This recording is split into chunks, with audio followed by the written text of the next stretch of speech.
বন্ধুরা, আজকে আমি কলকাতার মিষ্টি দোকানের স্টাইলে সিঙ্গারা বানানোর জন্য এখানে 300 গ্রাম আলু কেটে নিয়েছি। ফোড়নে দিচ্ছি হাফ চামচ পাঁচফোড়ন, সঙ্গে দুটো শুকনো লঙ্কা ভেজে নিচ্ছি। ভাজা লঙ্কা দুটো উঠিয়ে নিচ্ছি। আলুগুলো দিয়ে দিচ্ছি। এবার হলুদ দিয়ে দিচ্ছি। 1 ইঞ্চি আদা আর 3টে কাঁচা লঙ্কা থেঁতো করে দিয়েছি। এর ভালো করে নরম করে সিদ্ধ করে নেব। ভাজা ধনে জিরে মশলা, বাদাম ভাজা আর সেই শুকনো লঙ্কা ভাজাটা দিয়ে দিচ্ছি। সিঙ্গারা বানানোর জন্য এখানে নিয়েছি 1 কাপ ময়দা, একটু দিয়ে দিচ্ছি নুন, টেবিল স্পুন দিয়েছি তেল। লেচিগুলোকে একটু লম্বা করে বেলে নিচ্ছি। এই যে জল লাগিয়ে এরকম মুড়ে দিলাম। এই ভাঁজটা দেবেন, দিয়ে তারপরে এইভাবে মুড়ে দিতে হবে।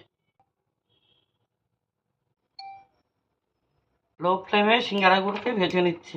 ছোট সাইজের 20টা সিঙ্গারা হয়েছে। আমার 1 ব্যাচ সিঙ্গারা ভাজা হয়ে গেছে। আমার মিনি কিউট সিঙ্গারা তৈরি হয়ে গেল।